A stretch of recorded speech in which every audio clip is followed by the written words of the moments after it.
Nous allons terminer cette deuxième et dernière table ronde sur la question des emballages. On a vu que c'était 32% du bilan carbone, donc une part importante. Et je vais donc passer la parole à Constance Rérol d'Adelph. Elle est directrice grand compte vin et spiritueux chez Adelph. Et donc la première question, c'est comment Adelph permet ou peut agir pour réduire la part des emballages dans le bilan carbone sur l'éco-conception et bien sûr le recyclage.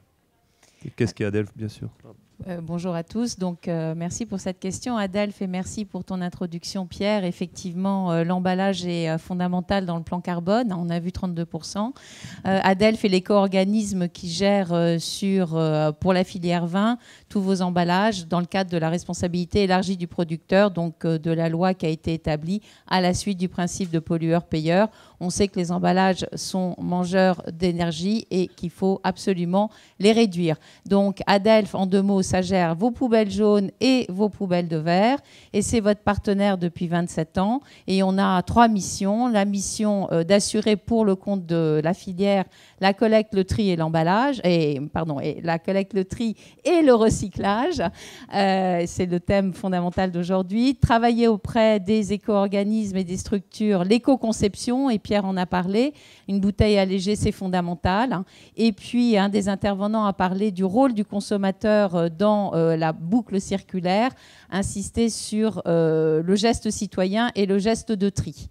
Donc, les résultats aujourd'hui de cette mise en place de collecte sélective pour réduire l'impact environnemental des emballages est flagrant puisque vous avez un taux de 68% de taux de recyclage national. Alors, c'est l'arbre qui cache la forêt, mais comme vous le voyez, ça a permis d'économiser un certain nombre de tonnes de matières premières et bien sûr, et c'est le thème d'aujourd'hui, des tonnes de CO2 évitées.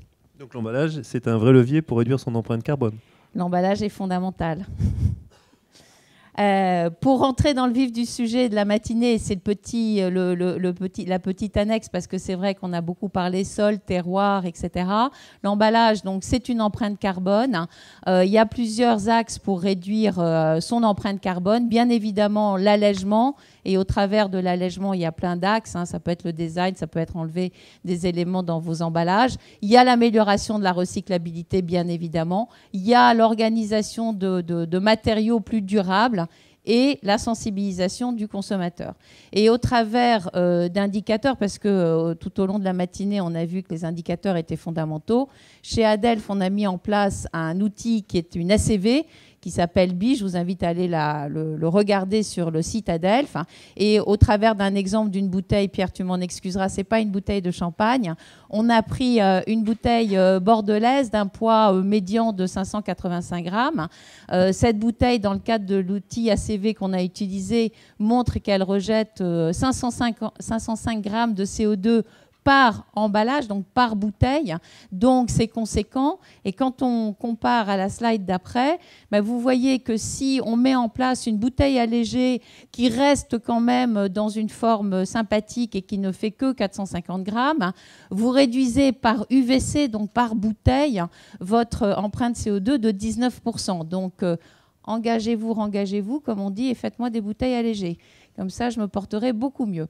Et dans la notion de l'allègement, c'est une notion qui fait partie du recyclage. Le recyclage, si vous jouez tous le jeu et si tout le monde, consommateurs, producteurs, etc., ont compris que c'était absolument fondamental, vous voyez sur la partie de droite l'évolution du recyclage. Grâce à la mise en place et grâce à cette prise de conscience depuis 27 ans, on en est arrivé à 2 millions de tonnes de matériaux recyclés. Ces 2 millions de tonnes, c'est bien évidemment des kilotonnes en CO2 en équivalent et qui sont économisés. Donc, le geste de tri et le geste du recyclage est fondamental. Et il est aussi fondamental parce qu'il participe au financement d'actions caritatives qui, bien évidemment, nous touchent de près. 3 outils, je vous en ai évoqué un, l'outil ACVB qui est à votre disposition et vous avez une hotline que vous pouvez utiliser et des webinars qui vous sont proposés. Et puis, on a une petite vidéo à vous faire tourner avec l'accord de Comité Champagne, puisque c'est pour le Comité Champagne qu'on a mené cette vidéo.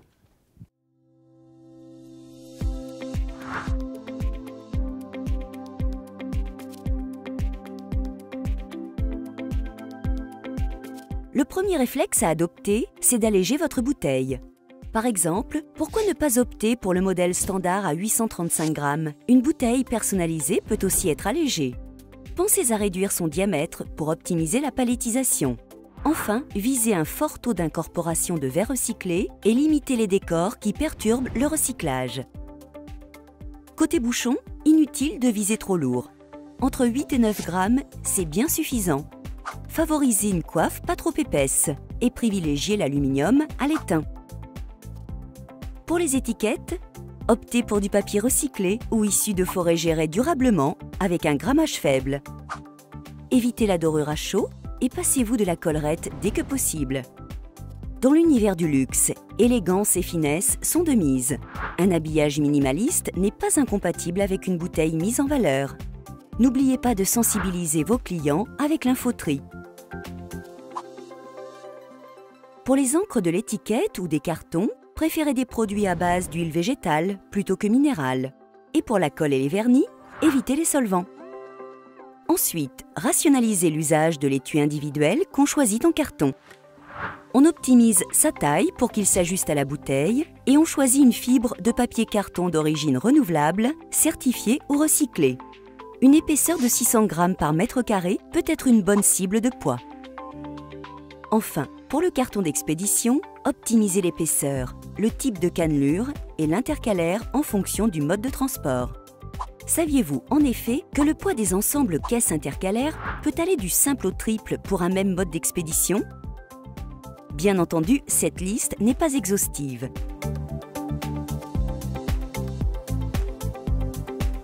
Pour démarrer facilement, Adelph a mis en ligne l'application Fil. Objectif, obtenir en 15 minutes le diagnostic de votre emballage et une checklist pour mettre en place des actions concrètes. Et pour la suite, ne restez pas seul. Adelph et le comité Champagne sont là pour vous accompagner. Bon, c'est une belle pub pour le comité Champagne, mais bien évidemment, Adelph travaille pour tout le monde. Ce sont des exemples concrets et simplistes. C'est le bon sens paysan qu'on vous demande de mettre en pratique. Vous l'avez vu, il y a des outils qui vous permettent d'être en autonomie au travers du portail Adelph pour réduire l'impact environnemental de vos emballages et bien sûr réduire le bilan carbone. Il n'y a pas de solution miracle. Moi, je pense que la solution à prendre pour chacun, c'est le bon sens paysan. Et comme quelqu'un l'a dit tout à l'heure, on ne peut pas tout mettre en place. Donc, privilégiez vos actions clés en ayant fait un point d'étape et en retirant vos impressions et vos ressentis historiques. Il n'y a pas d'éléments qu'on ressent, il y a du factuel. Et c'est au travers de ce factuel qu'il faut mettre en place la bonne démarche. Merci beaucoup. Donc, on clôt ainsi la session sur l'atténuation.